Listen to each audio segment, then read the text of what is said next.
Hey everybody, welcome back to my channel for a quick Mulan inspired asymmetrical dress tutorial.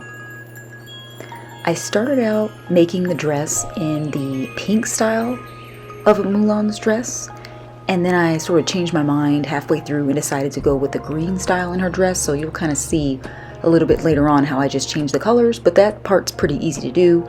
The main thing I want to be able to explain is just some of the more difficult motifs and tool buttons that I've used to try to get the shapes to cooperate. As you can see here, this rectangular shape in the front of the dress that I tried to use to make the middle sash just wasn't really cooperating, so I did end up changing that out a little bit later on for some more easier to control square shapes. And so this part just takes a little bit of adjusting. It takes some practice to try to get these to line up the way you want them to. If you're not a perfectionist, you can just kind of get them to look the general shape that you're going for. But if the little clipping and the corners sticking out are like really bother you like they do me, then it might take a little bit more finagling to kind of get them to line up perfectly.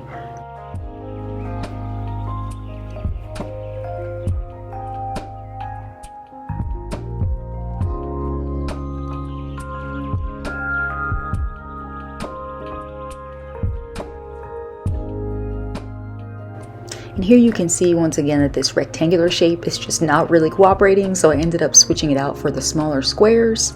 And I also made sure to turn off the globe button so that the squares would be flat instead of three-dimensional, which can make them a little bit easier to line up. And then you can just use the copy button like I did here to continue creating additional identical shapes and wrapping them all the way around the dress.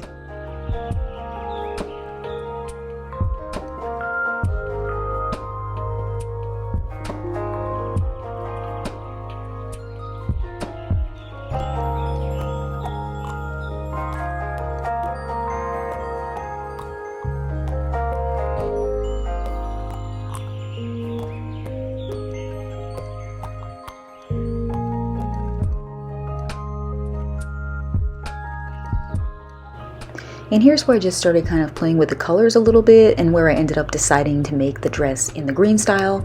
So you can just kind of choose which colors you like the best.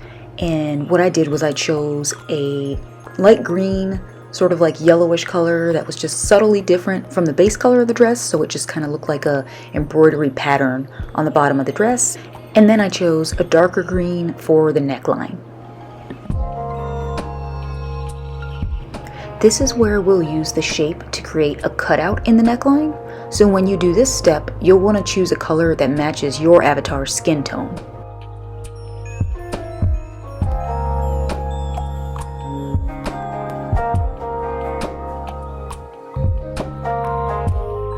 Here I'm just doing a tiny bit of touch-up work because I don't like how the green sash on the neckline is sort of overlapping the top of the dress near the shoulder. I wanted it to have a clean transition, so I just slid that shape down a little bit so it would line up with the optical illusion of the top of the dress. One thing you may also notice is that I'm not necessarily adding all of these shapes in order of appearance, meaning the shapes I'm adding later on might actually need to be layered towards the bottom of the outfit instead of on the top.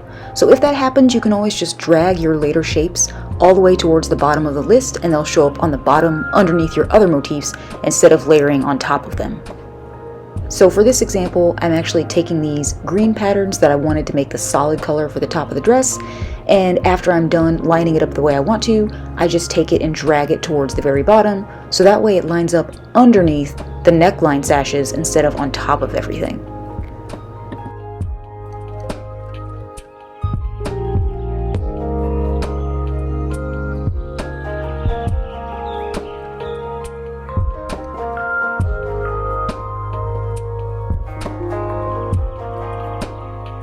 This step I'm doing here is not entirely necessary. This is just something you can do if you want to add a little pizzazz to your sashes on the dress. For me, it was looking a little bit too flat and a little bit too one-dimensional. I didn't like how simple the sash was looking. I wanted to give it a little bit more shape, a little bit more dimension. So I went ahead and added some yellow, just barely peeking out from behind it, so it would kind of make it look like the red sash has a gold border on it. And you can do the same thing with the green shapes on the neckline as well.